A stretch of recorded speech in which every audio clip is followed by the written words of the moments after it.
प्यारे साथियों, आप सभी का स्वागत करता हूं अपने MRS स्टडी परिवार में। तो डियर, जैसा कि आपको पता है कि मैं रिवर इंजीनियरिंग आप लोगों को जो है पढ़ा रहा था। तो रिवर इंजीनियरिंग में ये 2022 का क्वेश्चंस आप लोगों के पास यहाँ पे लेकर आया हूँ। 2 लेक्चर मैंने जो है रिवर इंजीनियरिंग पे प्रोवाइड किया है। तो उन 2 लेक्चर्स के बेसिस पे आपके एग्ज़ाम में कितने क्वेश्चन बन सकते हैं वो हम यहाँ पे जो है बात करने वाले हैं। तो 2 लेक्चर में जो भी चीज़ें मैंने बताया उस चीज़ से, उस टॉपिक से आपका फर्स्ट क्वेश्चन और सेकंड क्वेश्चन 2 क्वेश्चन आपका बन जाएगा, यानी क्वेश्चन नंबर 3 और क्वेश्चन नंबर 2। ये 2 क्वेश्चन जो है आपको जो मैंने टॉपिक बताया है उन टॉपिक से आपके क्वेश्चन बन जाएंगे। पहला क्वेश्चन यानी सेकंड जो क्वेश्चन है, यानी इस वीडियो का जो पहला क्वेश्चन है उसमें बताया गया है कि describe the cause of meandering process क्या होता है, वो मैंने आपको बताया था। तो किन किन कारणों से मेंडरिंग हो सकता है वो बताना है, और उसको मेंडरिंग प्रोसेस को कंट्रोल कैसे कर सकते हैं उसके बारे में आपको यहाँ पे जो है बताना है। उसके बाद तीसरा नंबर क्वेश्चन बोला गया है कि what do you understand by river morphology. River morphology का मतलब क्या होता है और रिवर को किस तरीके से क्लासिफाई करते हैं। साथ ही साथ आपका जो थैविग और ब्रीडिंग जो रिवर का जो क्लासिफिकेशंस है ना, वो कैसे होता है, उसका स्केच के थ्रू उसके पॉइंट्स को क्या करना है, समझाना है। तो वो चीज़ जो है हम लोग यहाँ पे करेंगे। तो कुछ चीज़ें हैं जो मैंने उस वीडियोज़ में मैंने नहीं बताया है, बट यहाँ पे मैं आपको एक्सप्लेन कर दूंगा, ठीक है। बट मेंडरिंग प्रोसेस क्या होता है, रिवर को कैसे क्लासिफाई किया जाता है, इसके बारे में मैंने 2 लेक्चर्स में मैंने आपको बताया है। उम्मीद करते हैं कि वो 2 लेक्चर्स आपके लिए हेल्पफुल रहा होगा, और आप लोग अपना सपोर्ट हमें ज़रूर दिखाएं, क्योंकि आपका सपोर्ट ही हमें एक मोटिवेशन प्रोवाइड करता है कि नहीं भाई, मैंने जो काम किया है वो लोगों के लिए हेल्पफुल रहा है ना, लोगों के हित में है, लोग उसे पसंद कर रहे हैं। ये हमें उसी से पता चलता है कि आप हमें किस तरीके से कितना जो है आप देख रहे हैं, है ना, उसी के बेसिस पे ये आपका होता है। ओके, तो यहाँ पे हम लोग जो है बात करेंगे आज क्वेश्चंस के डिटेल्स में जानेंगे। तो उससे पहले आप लोग अगर अभी तक चैनल को सब्सक्राइब नहीं किए हैं तो चैनल को सब्सक्राइब ज़रूर कर लीजिए, ताकि आपको इसके बारे में और भी ज़्यादा डिटेल और जो भी मैं वीडियोस आप लोगों के लिए लाऊं वो सारी चीज़ें आपको जो है समझ में आ सके। ओके, सबसे पहले डिस्कस करेंगे मेंडरिंग के बारे में। तो मेंडरिंग क्या है, ये विंडिंग है और कर्विंग पैटर्न होता है रिवर चैनल का, जो कि नेचुरल फेनोमेनन के थ्रू आकर होता है due to combination of various factor. कई सारे फैक्टर्स के कम्बिनेशन से नेचुरली जो है ये फॉर्म होता है ना। विंडिंग और कर्विंग पैटर्न जो है आपका रिवर चैनल का बन जाता है ना। कुछ इस तरीके से जो है आपका वाटर जो है फ्लो करता है, यहाँ से स्टार्ट हुआ और यहाँ पे जो है आपका एंड हो गया। इस तरीके से आपका जो है चलता है। तो ये आपका जो है मेंडरिंग कहलाता है। The causes of meandering can be attributed by both external और इंटरनल फैक्टर। 2 फैक्टर्स के कारण से जो है ये आपका होता है। इंटरनल और एक्सटर्नल दोनों फैक्टर जो है आपके यहाँ पे होते हैं। इसमें सबसे पहला फैक्टर्स है ग्रेडियंट एंड वेलोसिटी। जो ग्रेडियंट्स होते हैं या जो स्लोप होते हैं लैंड का, वो एक सिग्निफिकेंट रोल निभाता है in the determining meandering process. Meandering process को डिटरमाइन करने के लिए if river flows over a relative flat terrain it bends to meander more, है ना। जैसे ही रिलेटिवली फ्लैट ट्रेन में आता है उसका मेंडरिंग जो है होना स्टार्ट हो जाता है। A gentle slope reduce the velocity of river, allow it to deposit sediment and form Mendhar, है ना। वो मेंडर को क्या करता है, फॉर्म करता है। क्यों? क्योंकि डिपॉजिट हो जाता है किसका? सेडिमेंट का, यानी सिल्ट वगैरह का जो है डिपोजिशंस होने लगता है, जिसके कारण से जो वेलोसिटी होता है रिवर का, वाटर का, वो कम हो जाता है। ओके, उसके बाद आता है सेडिमेंट लोड। सेडिमेंट लोड जो है amount and type of sediment carried by river influence it's meandering behaviour. Meandering behaviour को इन्फ्लुएंस करता है रिवर में कितने अमाउंट ऑफ सेडिमेंट है, यानी सिल्ट का जमाव हो रहा है या किस तरीके का सेडिमेंट हो रहा है, उसके बेसिस पे हाई सेडिमेंट लोड जो है लीड करेगा फॉर्मेशन ऑफ पॉइंट बार, जो कि डिपोजिशनल फीचर्स हमारा फाउंड होगा inner bank of Mendhar bent में। जो एक्युमुलेशंस होता है हमारा सेडिमेंट का, है ना, जो सेडिमेंट का एक्युमुलेशंस होता है inside bend causes river to flow faster on the outer bend. Outer bend पे ज़्यादा फास्टली मूव करता है। Further accentuating the meandering pattern, और अगेन वो मेंडरिंग पैटर्न जो है क्या करता है? एसेंचुएटिंग कर लेता है। वाटर वॉल्यूम, जो वॉल्यूम होता है वाटर का रिवर में, वो भी हमारा मेंडरिंग को अफेक्ट करता है। During period of high water flow, जब हाई वाटर फ्लो आपका होता है तो river has more energy to erode its bank. Bank यानी जो किनारा होता है नदी का, उसको काट कर बहाने का उसके पास एनर्जी जो है ज़्यादा होता है। एंड मॉडिफाई इट्स चैनल, और वो क्या करता है? चैनल को मॉडिफाई कर देता है। ये जो इरोजन होता है ये कंट्रीब्यूट करता है हमारा मेंडर को। ये क्या करता है? कंट्रीब्यूट करता है मेंडर को। Conversely during low flow period, जब लो फ्लो पीरियड होगा तो जो मेंडरिंग होगा वो डिक्रीज़ होगा, और इवन सीज एल्डर, है ना, मतलब डिक्रीज़ होगा एक तरीके से meandering process. Bank erosions and depositions, जो इरोजन्स और जो डिपोजिशंस होते हैं सेडिमेंट्स का एलोंग रिवर बैंक, वो भी एक क्रूसिकल या क्रिटिकल फैक्टर्स होता है मेंडरिंग का। जैसे जैसे रिवर फ्लो इरोड होगा आउटर बैंक, मेंडर बेंड और deposit sediment on inner bank. Inner bank पे डिपॉजिट होता है और आउटर बैंक पे क्या होता है? इरोड होता है, यानी इरोजन्स होते हैं, मिट्टी कट कर जो है बह जाते हैं। ये जो डिफरेंस है इरोजन और डिपोजिशंस का किसी भी चैनल में, वो माइग्रेट करता है ओवर टाइम, है ना, बहुत लंबे टाइम तक वो क्या करता है? माइग्रेट होता है, और ये एक क्रिएट करता है साइनस पाथ को। किसको क्रिएट करता है? साइनस पाथ को क्रिएट करता है। इसके अलावा आपका यहाँ पे है stream bed composition.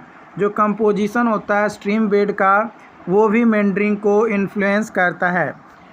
If bed rock जो है या जो सेडिमेंट्स होते हैं वो अंडरलाइंग होता है रिवर चैनल के, जो कि मोर रेजिस्टेंट टू इरोजन्स होता है। रिवर जो है फोर्स्ड होता है Mendhar around these resistance feature, इस रेजिस्टेंस फीचर्स के अराउंड, और जैसे जैसे हमारा स्ट्रीम बेड का इरोडेबल कम होगा, है ना, यानी ईजिली इरोडेबल होगा, तो मेंडरिंग पैटर्न में बी लेस प्रोनाउंस्ड। जितना ज़्यादा इरोडेबल होगा, है ना, उतना ही ज़्यादा क्या होगा? मेंडरिंग ज़्यादा होगा। जितना कम इरोजन होगा उतना कम इरोजन होगा, यानी मोर रेजिस्टेंट अगर होगा कोई भी रिवर चैनल, अगर इरोजन को रजिस्ट बहुत ज़्यादा करेगा तो मेंडरिंग जो है बहुत कम होगा। लेकिन अगर आसानी से इरोड हो जाएगा तो मेंडरिंग पैटर्न क्या होगा? बहुत ज़्यादा हो जाएगा। तो ये चीज़ जो है यहाँ पे दिया गया है। इसके अलावा वेजिटेशंस, जितना ज़्यादा जो प्रेजेंस होता है वेजिटेशन का अलोंग रिवर बैंक, वो भी मेंडरिंग को अफेक्ट करता है। जो वेजिटेशन होता है वो बैंक के, यानी जो किनारा होता है उसको स्टेबलाइज यानी मजबूती प्रदान करता है, और जो इरोजन्स होता है उसको रिड्यूस करता है, और जो एक्युमुलेशंस होता है सेडिमेंट का उसे क्या करता है? प्रमोट करता है। तो एज ए रिज़ल्ट जो वेजिटेशंस होगा on both enhance and inhibit meandering, meandering को इनहिबिट करेगा और इन्हेंस भी करेगा depending on its location and density, है ना। जो वेजिटेशंस है उसका लोकेशन किस साइड है ना, इनर बैंक पे है या आउटर बैंक पे है, और डेंसिटी क्या है, कितनी मात्रा में वेजिटेशंस है, उसके ऊपर जो है डिपेंड करता है। इसके अलावा टाइम के साथ साथ मेंडरिंग प्रोसेस जो है क्या होता है, एक्सटेंड करता है पीरियड के साथ, और रिवर जो है धीरे धीरे इरोड होता है और सेडिमेंट प्रोसेस होते हैं, जिसके कारण से जो चैनल होता है वो मॉडिफाई हो जाता है और मेंडरिंग पैटर्न जो है क्रिएट हो जाता है। ओवर टाइम मेंडर्स में evolve shift even be cut off leading to the formation of oxbow lakes, है ना। ऑक्स बॉय लेक्स को मतलब एक तरीके से लीड करता है मेंडरिंग को ओवर द टाइम पीरियड, है ना। जैसे जैसे टाइम हमारा चेंज होता है उसके अनुसार। तो ये जो फैक्टर्स थे ये आपके फैक्टर्स थे जो कि इरोज आपका जो मेंडरिंग है उसको कॉज भी करता है, और उस फैक्टर्स को कौन कौन से हैं वो फैक्टर भी मैंने आपको यहाँ पे बता दिया। तो यहाँ पे क्वेश्चंस में आपका क्या पूछा गया था कि यहाँ पे बोला गया था कि मेंडरिंग किसके कारण से होते हैं, तो कई सारे फैक्टर्स मैंने बताया। अब इसको कंट्रोल कैसे किया जा सकता है, तो भाई ऑब्वियसली कंट्रोल करने के लिए हम लोग कोशिश करेंगे कि जो यहाँ पे आपका इसी पॉइंट से रिलेटेड आपको लिखना है, जैसे ग्रेडियंट एंड वेलोसिटी। तो यहाँ पे वेलोसिटी स्लो था तो मेंडरिंग ज़्यादा हो रहा था, तो हम लोग वेलोसिटी को बढ़ा देंगे, है ना। और यहाँ पे जेंटल स्लोप यहाँ पे था, यानी कम स्लोप ही था, तो स्लोप को जो है बढ़ा देंगे, तो हमारा जो है क्या होगा, मेंडरिंग कम होगा या ना के बराबर होगा। तो इन पॉइंट्स को, यानी यहाँ पे जो जो पॉइंट्स मैंने समझाए उसी के थ्रू हम लोग कंट्रोल भी कर सकते हैं। यानी जो जो जैसे वेजिटेशन है तो वेजिटेशन हमारा ज़्यादा डेंस मात्रा में लगाएंगे, इनर बैंक के अलावा आउटर बैंक पे ज़्यादा हम लोग फोकस करेंगे कि भाई वेजिटेशन किया जा सके, ठीक है। तो इन पॉइंट्स के थ्रू जो है हम लोग उसको कर सकते हैं। अब बात करते हैं रिवर मॉर्फोलॉजी की। तो रिवर मॉर्फोलॉजी का मतलब होता है अ स्टडी और description of physical characteristics form and structure of river. River का स्ट्रक्चर्स, फिजिकल कैरेक्टरिस्टिक्स और क्या फॉर्म होते हैं वही रिवर मॉर्फोलॉजी कहता है। रिवर मॉर्फोलॉजी इन्वॉल्व करता है एग्जामिनिंग द शेप, साइज और स्पेशियल अरेंजमेंट जो वेरियस कंपोनेंट होता है रिवर सिस्टम का, जो कि हमारा इंक्लूड करता है channel, bank, flood plains, associated landforms, ये सारे जो है हमारा मॉर्फोलॉजी होता है। जो रिवर मॉर्फोलॉजी है ये इन्फ्लुएंस होता है यानी अफेक्टेड होता है एक तरीके से range of nature and human induced factor, human induced factor और नेचुरल फैक्टर्स के बेसिस पे। जो नेचुरल फैक्टर्स होते हैं उसमें होता है geology, topography, climate, hydrology, sediment availability, ये हमारा नेचुरल फैक्टर्स हैं।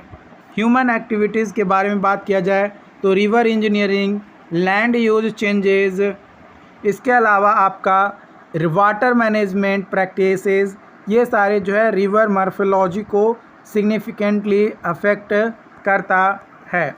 जिसमें सबसे पहला जो है आपका रिवर मॉर्फोलॉजी में चैनल जो है वह मेन पाथ होता है रिवर का जिसके थ्रू वाटर क्या होता है, फ्लो करता है।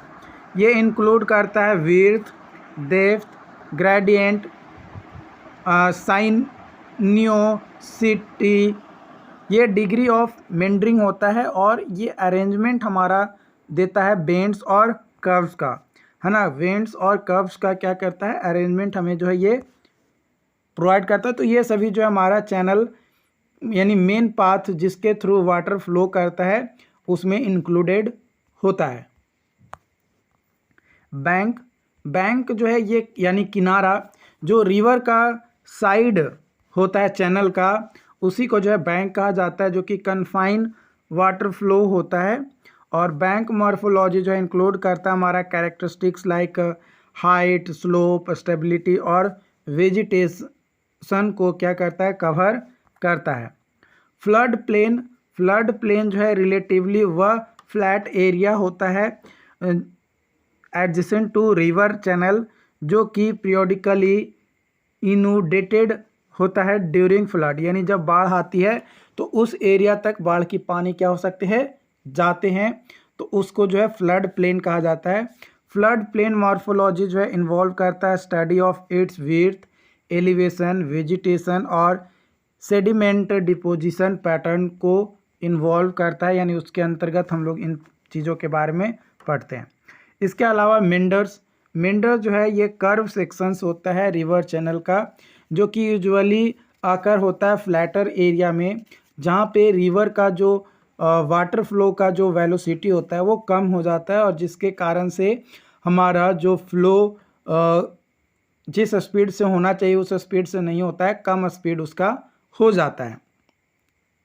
ये फॉर्म करता है river erodes on outer bank of bend और deposit sediment on inner bank, जो कि चैनल को जो भी डायरेक्शंस है उसको एक पोजीशन से दूसरे पोजीशन में शिफ्ट करने का काम करता है ओवर अ टाइम, एक टाइम पीरियड के अंतराल पे। मतलब ऐसा नहीं है कि एक दिन में ये हो जाएगा, नहीं, ओवर द टाइम ये चीज़ें जो है आपका होता है। यानी यहाँ पे होता क्या है कि आपका मान लो कि इस तरीके से रिवर जा रहा था, लेकिन अब इस जगह पे ना जाकर आपका जो पाथ है ना, जो पाथ है वो आपका कुछ इस तरीके से हो गया। यहाँ पे ये मुड़ रहा था, अब ये नदी जो है डायरेक्ट यहीं से मुड़ जा रहा है ना, यहीं से आपका जो है मुड़ जा रहा है ना, यहीं से मुड़ जा रहा है, यहाँ से नदी आ रहा है, यहीं से मुड़ जा रहा है और ऐसे ऐसे फिर जा रहा है ना। मैं यानी अपना पाथ को क्या कर जा रहा है, जो उसका एक्चुअल पाथ था उससे वो क्या हो जा रहा है, डाइवर्ट हो जा रहा है, तो वो कहलाता है मेंडर्स। वो क्या कहलाता है, आपका मेंडर्स कहलाता है। ओके। ब्रेडेड चैनल कुछ वैसे रिवर्स होते हैं जो मल्टीपल चैनल में क्या होता है, इंटर वाइन हो जाते हैं और जो फ्लो होता है वाटर का वो अलग अलग पार्ट में डिवाइड हो जाते हैं। इसमें क्या होता है कि मान लो कि एक रिवर इस तरीके से फ्लो कर रहा है, अब इस रिवर का यहाँ पे मान लो यहाँ पे ये जो विड्थ है वो क्या हो गया, चेंज हो गया, तो इसका जो चैनल है आधा इधर चला जाएगा, आधा इधर फ्लो होगा, आधा ऐसे फ्लो होगा, तो इसका फ्लो जो है कई सारे डायरेक्शन में क्या हो जाते हैं, डिवाइड हो जाते हैं, तो उसको जो है ब्रेडेड चैनल कहा जाता है। जो ब्रेडेड चैनल्स होते हैं वो टाइपिकली हमारा अकर होता है area with high sediment supply and variable flow condition, है ना। वेरिएबल फ्लो कंडीशंस और हाई सेडिमेंट सप्लाई हो जाता है जिस एरिया में, तो उस एरिया में ब्रेडेड चैनल जो है फॉर्म होता है। Okay. River bed and sediment, river bed जो कंपोजिशंस होता है वो इंक्लूड करता है types and size of sediment particles, जो कि रिवर मॉर्फोलॉजी के शेप को निर्धारित करने में एक सिग्निफिकेंट रोल निभाता है। जो सेडिमेंट ट्रांसपोर्ट होता है और जो डिपोजिशंस होते हैं वो ओवरऑल जो फॉर्म होता है चैनल का और जो एसोसिएटेड लैंड फॉर्म्स होते हैं उसके बेसिस पे डिसाइड किया जाता है। तो ये जो रिवर मॉर्फोलॉजी है, आई होप कि आपको यहाँ पे समझ में आ गया होगा कि रिवर मॉर्फोलॉजी क्या होता है और उसको कैसे जो हम लोग समझते हैं। हम लोग जो है रिवर के क्लासिफिकेशन अलग अलग तरीके से करेंगे, है ना। मैंने आपको कई तरीके से बताया, है ना, टोपोग्राफी की मदद से, है ना, उसका नेचर किस तरीके का होता है उसके तरीके से, तो अलग अलग तरीके से मैंने बताया कि कैसे कैसे रिवर को क्लासिफाई किया जाता है। अगर आपने लेक्चर 1 और लेक्चर 2 नहीं देखा है तो जाकर देख लो, डेफिनेटली वो आपके लिए हेल्पफुल होगा। और नोट्स जो है वो आपको ऐप पे आपको मिल ही जाएगा नोट्स, तो आप ऐप से नोट्स को जो है प्राप्त कर सकते हो, है ना। बाकी अगर कोई डाउट्स आता है तो आप हमें बताइएगा। तो यहाँ पे हम लोग बेसिक बात करेंगे। अगर आप एग्ज़ाम में चाहो तो और डिटेल में आप लिख सकते हो, जो डिटेलिंग में मैंने आपको लेक्चर्स में बताई हैं, आप उस तरीके से क्लासिफिकेशन ऑफ रिवर को अलग अलग टाइप्स के बेसिस पे आप कर सकते हो, क्लासिफाई कर सकते हो। तो यहाँ पे जो चीज़ें मैंने नहीं बताया उसको मैं यहाँ पे बता रहा हूँ, ताकि आपको एक आइडिया भी लग सके और आपको ये भी हो कि आपका क्वेश्चन भी बन जाए। तो 2 लेक्चर मैंने लिया, 2 लेक्चर से 2 क्वेश्चंस आपके जो है बन जाएंगे, है ना। और भी अब मैं आपको लेक्चर लेऊंगा, ऐसा नहीं है कि अभी और हो गया, अभी और भी लेक्चर्स आपके होंगे। तो यहाँ पे रिवर का क्लासिफिकेशन आज हम लोग देखेंगे, उसके नेचर ऑफ फ्लो के ऊपर, है ना, किस तरीके से वाटर का फ्लो होता है उसके बेसिस पे। ऐसे इसके बारे में भी मैंने आपको बताया है, ऐसा नहीं है कि नहीं बताया है, बट मैंने थोड़ा कम डिटेल में बताया था, बट यहाँ पे थोड़ा डिटेल्स में मैं बताऊँगा। तो जिसमें सबसे है पेरिनियल रिवर। पेरिनियल रिवर वैसे रिवर्स को कहा जाता है जिसमें थ्रू आउट ईयर, सालों भर पानी जो है क्या होता है, फ्लो होते रहता है। यानी they receive water from various sources such as springs, ground water और मेल्टिंग स्नो। इन सभी से वाटर जो है क्या होता है, प्राप्त होते रहता है सालों भर, है ना। उसके बाद आपका आता है इंटरमिटेंट रिवर। इंटरमिटेंट रिवर क्या होता है कि इसमें डिसकंटिन्यूअस होता है वाटर फ्लो का रिवर में, and may not flow through out year, है ना, पर पूरे साल भर ये फ्लो नहीं करता है। ये डिपेंड करता है सीजनल रेनफॉल और ग्राउंड वाटर कितना अवेलेबल है ना, अवेलेबिलिटी क्या है और सीजनल रेनफॉल कैसा हो रहा है उसके बेसिस पे डिपेंड करता है। इसके अलावा आपका है इनफॉर्मल रिवर। ये वैसा रिवर्स होता है जिसमें टेम्पररी फ्लो होता है, ओनली अकर during intermediately after rainfall event. जब बारिश का समय आता है उसके बाद ही जो है इस नदी में पानी आता है। They may be dry for most of the year, है ना, लगभग पूरे साल क्या रहता है, सूखा रहता है। जब बरसात आता है तो थोड़ी बहुत पानी आती है, जैसे अपना बिहार में, है ना। बिहार में अगर बात किया जाए तो जो गंगा नदी है ना, गंगा नदी जो है ये आपका पेरिनियल रिवर में आएगा, है ना। और इनफॉर्मल रिवर में कौन आएगा, तो फाल्गु, है ना। फाल्गु जो है ये आपका इनफॉर्मल रिवर में आएगा।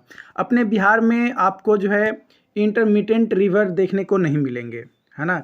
जो इंटरमिटेंट रिवर हैं ये अपने बिहार में मैंने तो अभी तक नहीं देखा है ना, मैंने अभी तक नहीं देखा है और कहीं पे मैंने आर्टिकल भी नहीं देखा है।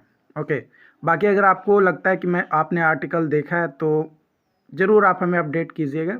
बट मुझे जहाँ तक पता है इंटरमिटेंट रिवर बिहार में नहीं है, पेरिनियल रिवर है और इनफॉर्मल रिवर है, ठीक है। अब हम लोग जो है अनदर क्लासिफिकेशन क्राइटेरिया के बारे में बात करेंगे रिवर का, जो कि बेस्ड है चैनल पैटर्न के बेसिस पे।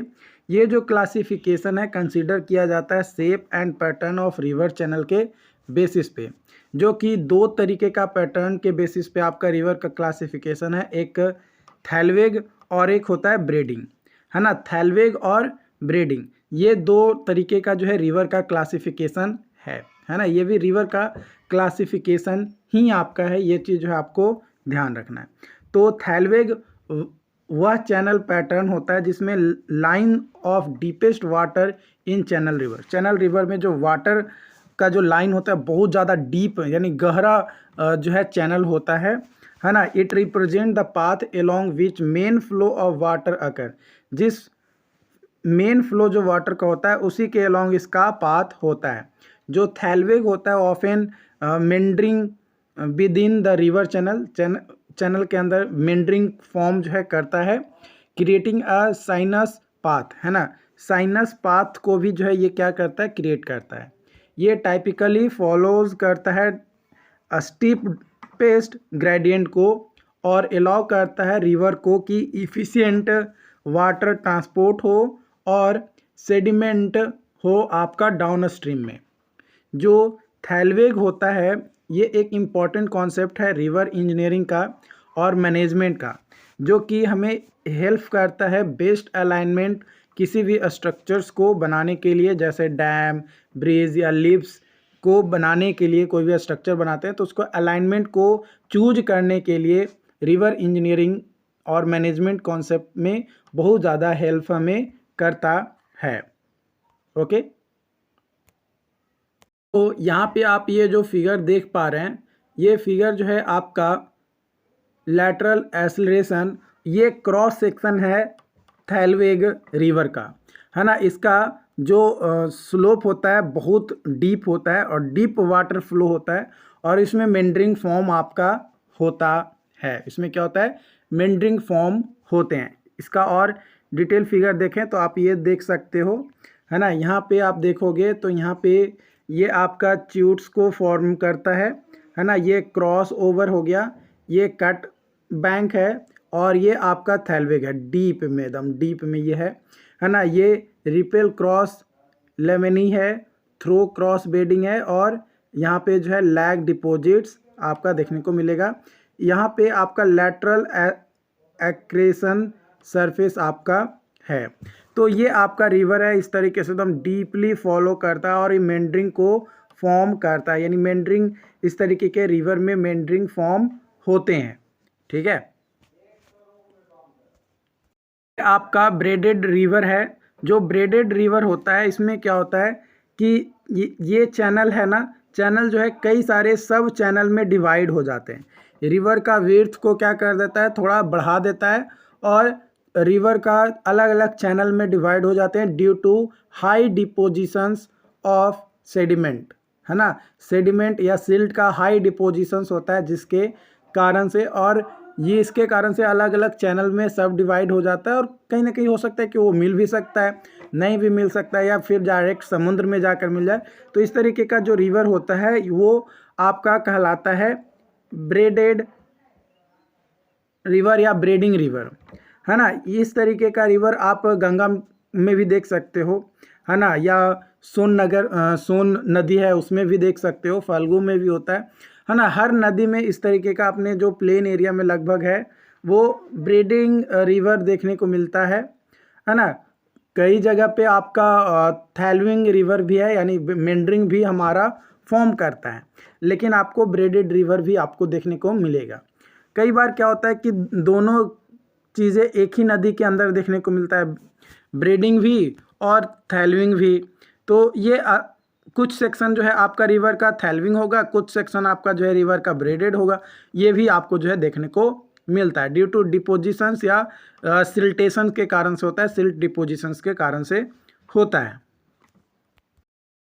तो जो ब्रेडेड रिवर है उसके बारे में यहाँ पे बताया गया है कि braiding is a channel pattern characterized by multiple interconnected and shifting channel within river system, है ना। रिवर सिस्टम के अंदर ही जो है अलग अलग सब चैनल जो है क्या हो जाते हैं, बन जाते हैं। This channel known as braided channel, है ना, उसको ब्रेडेड चैनल कहते हैं। And divide and recombine create a network of a small channel, है ना। आपका जो है डिवाइड होता है या रिकम्बाइन हो जाता है, और वो स्मॉल चैनल के फॉर्म में नेटवर्क को बनाता है। जो ब्रेडेड रिवर्स होते हैं of an occur in area with high sediment supply and variable flow conditions. जो सेडिमेंट लोड होता है ट्रांसपोर्टेड बाय रिवर, वो डिपोजिटेड होता है in bar and island, resulting in the formation of multiple channel. The channels may shift and change over time, creating a dynamic and complex river system. Braided rivers are typically wider and shallower compared to single thread meandering river. ये आपका जो है form करता है। I hope कि ये चीज़ें आपको समझ में आया हो, है ना। जो चीज़ें मैंने फिगर के थ्रू आपको बताया वही चीज़ें हैं। इसके बारे में मैंने अपने लेक्चर्स में भी बताया ब्रेडेड रिवर के बारे में। तो उम्मीद करते हैं कि वो चीज़ें आपको समझ में आई हो। अगर फिर भी कोई डाउट्स आता है ना तो आप कमेंट करके ज़रूर बताओ, और अगर आप पहली बार चैनल पे आए हो तो हमें कमेंट करके बताओ, है ना, या चैनल को लाइक करो, अपने दोस्तों के साथ शेयर करो वीडियोज़ को। ओके, क्वेश्चन है आपका। यहाँ पे क्वेश्चन बोला जा रहा है कि what are dunes and antidunes, क्या होता है, एक्सप्लेन करना है स्केच के साथ कि उसका सिग्निफिकेंट क्या होता है with respect to bed formation के साथ।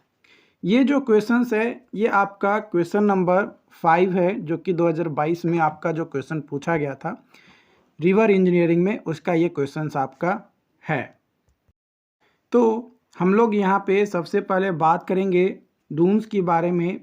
तो जो डून्स होते हैं और जो एंटी डून्स होते हैं, ये दो टाइप्स हैं वेड फॉर्मेशन के, जो कि in the flow of fluid में आपका पाया जाता है, such as water, air, over loose sediment पे। ये जो है दोनों का अपना सिग्निफिकेंट है, ताकि हम लोग जो है जो सेडिमेंट है उसका डायनेमिकली जो ट्रांसपोर्टेशन है या जो फॉर्मेशन ऑफ लैंड फॉर्म है उसको अंडरस्टैंड करने के लिए, समझने के लिए। ओके, तो जो डून्स है ये एक एसिमेट्रिकल रिज है, और ये कह सकते हैं कि माउंट्स है सैंड का और सेडिमेंट का, यानी डिपोजिशन ऑफ सिल्ट का, जो कि फॉर्म करता है एक response to movement of fluid over sediment bed, है ना। सेडिमेंट बेड के ऊपर से मूवमेंट हो फ्लो का, वो they typically develop when fluid flow interact with loose sediment and causes particular to move and accumulate a certain pattern। एक certain pattern को accumulate करता है और लूज सेडिमेंट के ऊपर से इंटरेक्ट करते हुए क्या होता है, फ्लूइड फ्लो करता है, यानी जनरली वाटर फ्लो करता है। रिवर में तो वाटर ही होता है ना, तो वाटर जो है आपका फ्लो करता है। Dunes are commonly observed in desert, river bed and coastal area, है ना। तो हम लोग यहाँ पे रिवर इंजीनियरिंग के बारे में बात कर रहे हैं, तो रिवर के बेड में ये क्रिएट होता है। The formation of dunes are influenced by several factor, कई सारे फैक्टर्स होते हैं जिसके द्वारा अफेक्ट हो देते हैं। पहला वेलोसिटी ऑफ फ्लूइड, यानी रिवर में जो वाटर का फ्लो हो रहा है वो, सेडिमेंट कितना हो रहा है वो, और क्या साइज़ और शेप होगा सेडिमेंट के पार्टिकल्स का, उसके ऊपर जो है डिपेंड करता है या उसकी मदद से अफेक्टेड होता है। As the fluid flow over the sediment bed it exert different force on particle leading to their displacement and subsequent creation, है ना। subsequently एक creation प्रोवाइड करता है ऑफ डून्स को, ताकि जो फ्लूइड फ्लो है ओवर डून क्रेस्ट वो फास्टर हो सके, causing erosion while the flow on the lee side of dunes is slower, है ना। जो ली साइड होता है वो स्लोअर होता है, लीडिंग टू डिपोजिशन के कारण से। This result the migration of dunes in the direction of fluid, है ना। फ्लूइड का जो फ्लो का जो डायरेक्शन है उस डायरेक्शन में जो है माइग्रेशन होता है ड्यून्स का। चलिए फिगर की मदद से इसको हम लोग और डिटेल में समझते हैं। तो यहाँ पे आप ये फिगर जो है देख पा रहे होंगे, ये जो फिगर है यहाँ पे आपका ये वाटर सरफेस है ना, और ये बेड है आपका। तो ये आपका जो बेड है यहाँ पे ये आपका क्रेस्ट को फॉर्म कर रहा है, और यहाँ से वाटर जो है फ्लो कर रहा है, वाटर फ्लो कर रहा है। तो यहाँ पे आपका क्या हुआ, सेडिमेंट का डिपोजिशन हुआ है, सिल्ट का डिपोजिशन हुआ। जब डिपोजिशन हुआ वाटर इधर गया, अब वाटर इस गैप में भी तो आएगा ना, तो इस गैप में भी आएगा, तो यहाँ पे फॉर्म होगा ड्रैग का फॉर्म होगा, यही आपका ड्यून्स करेगा। तो यहाँ पे दो साइड होता है, ये जो क्रेस्ट आपका बन जाता है ना, ये इसका दो साइड होता है, एक स्टो होता है और एक ली साइड होता है ना, स्टोर साइड और एक ली साइड आपका होता है। और ये पॉइंट ऑफ सेपरेशंस को क्रिएट करता है। क्या करता है, क्रिएट पॉइंट ऑफ सेपरेशन, है ना। यहाँ पे पॉइंट ऑफ सेपरेशन फ्लो के बीच में क्रिएट करता है। और ये जो हाइट हो गया डिपोजिशन का, इसको ड्यून हाइट कहा जाता है। और ये जो लेंथ है एक ड्यून से, मतलब एक डिपोजिशन से दूसरे डिपोजिशन के बीच में, वो उस लेंथ को जो है लैम्डा से रिप्रेजेंट करते हैं, जिसको ड्यून लेंथ के नाम से जानते हैं। और ये माइग्रेट होता है, एक जगह से दूसरे जगह माइग्रेट होता है।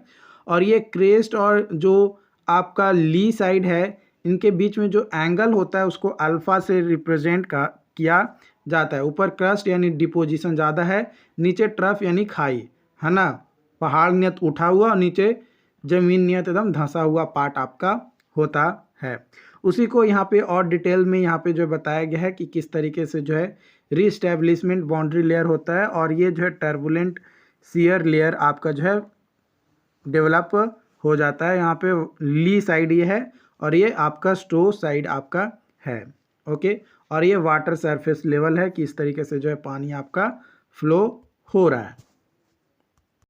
अब हम लोग यहाँ पे बात करेंगे एंटी ड्यून्स के बारे में। तो एंटी ड्यून्स जो है ये बेड फॉर्म करता है that form a certain condition when flow of fluid becomes unstable. अगर फ्लो ऑफ फ्लूइड अनस्टेबल होता है तो उस कंडीशन में एक वेड फॉर्म होता है, तो उसको जो है एंटी ड्यून्स कहा जाता है।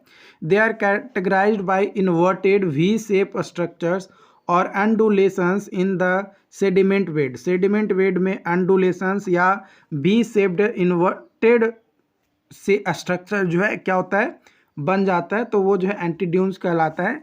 एंटी ड्यून्स जो है टाइपिकली आकर होता है हाई वेलोसिटी जब फ्लो होता है रिवर में वाटर का, जब हाई स्टीप ग्रेडियंट होता है या टाइडल करेंट्स आते हैं तब। जो फॉर्मेशंस होते हैं एंटी ड्यून्स का वो एसोसिएटेड होता है आपका इंट्रैक्शन बिटवीन फ्लूइड फ्लो और सेडिमेंट ट्रांसपोर्ट के। व्हेन फ्लो जो वेलोसिटी होता है ना, वो एक्सीड कर जाता है क्रिटिकल थ्रेशोल्ड से, है ना, जितना मतलब उसको फ्लो करने के लिए वेलोसिटी चाहिए उससे बहुत ज़्यादा एक्सेस हो जाता है, हाई वेलोसिटी आ जाता है, तब जिस फ्लूइड को जिस स्पीड से फ्लो करना चाहिए उस स्पीड से नहीं फ्लो करता, बहुत ज़्यादा स्पीड से फ्लो करता है, तो जो फ्लूइड होता है वो एक प्रेशर एग्जर्ट करने लगता है किस पे, जो सेडिमेंट होता है ना, सेडिमेंट के बेड पे, यानी जो डिपोजिशन हुआ सिल्ट के उस पर बहुत ज़्यादा मतलब फोर्स लगाता है, भाई चल मेरे पास बहुत तेज़ स्पीड हो अब तू निकल यहाँ से। तो वो कॉज करता है कि सेडिमेंट का जो पार्टिकल्स होते हैं वो क्या होते हैं कि सस्पेंडेड फॉर्म में क्या करते हैं, वाटर के साथ फ्लो करने लगते हैं, उठ जाते हैं और वो एक जगह से उठकर दूसरी जगह जाने लगते हैं। तो एज ए रिजल्ट जो बेड सरफेस होता है बिकम अनइवन, और जो बेड सरफेस होता है वो अनइवन बन जाता है। साथ ही साथ बेड जो होता है, जो सेडिमेंट होता है जो एक्युमुलेट हुआ था इन ट्रफ, वो अंडुलेशंस हो जाता है और फ्लूइड फ्लो जो होता है over crest of anti dunes is slower, है ना, वो क्या होता है कम हो जाता है और डिपोजिशंस को प्रोमोटिंग करता है। While the flow through trough is faster leading to erosion. बहुत ज़्यादा तेज़ी से अगर होता है तो वो क्या हो जाता है कि आपका इरोजन होने लगता है, उसमें से कटने लगता है जो भी सेडिमेंट जमा था वो। तो anti dunes migrate up stream में माइग्रेट करेगा और opposing the direction of flow fluid, है ना, फ्लो फ्लूइड के डायरेक्शन को क्या करता है, अपोज करने का काम करता है। तो उम्मीद करते हैं कि आज का ये जो सेशंस था ये आपको समझ में आया हो। अगर फिर भी कोई डाउट्स होता है, किसी तरीके का कोई कन्फ्यूजन रहता है, तो आप हमें चैट बॉक्स में ज़रूर बताएं ताकि आपको और बेटर तरीके से समझाया जा सके, क्योंकि आपका रिस्पांस हमारे लिए बहुत ज़्यादा ज़रूरी है, क्योंकि जैसा आपका रिस्पांस रहेगा उसी के अनुसार आगे के काम हम आपके साथ कर पाएंगे, है ना।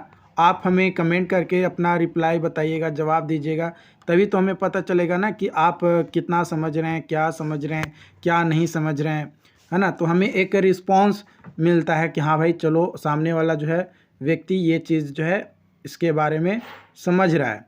बाकी चीज़ें तो अपना पास है ही, मेरा जो नॉलेज है अपनी नॉलेज को आप लोगों के साथ शेयर कर रहा हूँ। बस आप लोग अपना फीडबैक भी हमारे साथ ज़रूर शेयर करें, और जो लोग चैनल पे पहली बार आ रहे हैं ना, प्लीज़ चैनल को सब्सक्राइब करें और अपने दोस्तों को बताएं ताकि उन्हें भी पता चल सके कि हमारा क्लासेस जो है यहाँ पे आपका चल रहा है। ओके देन आज के लिए इतना ही। Thank you so much.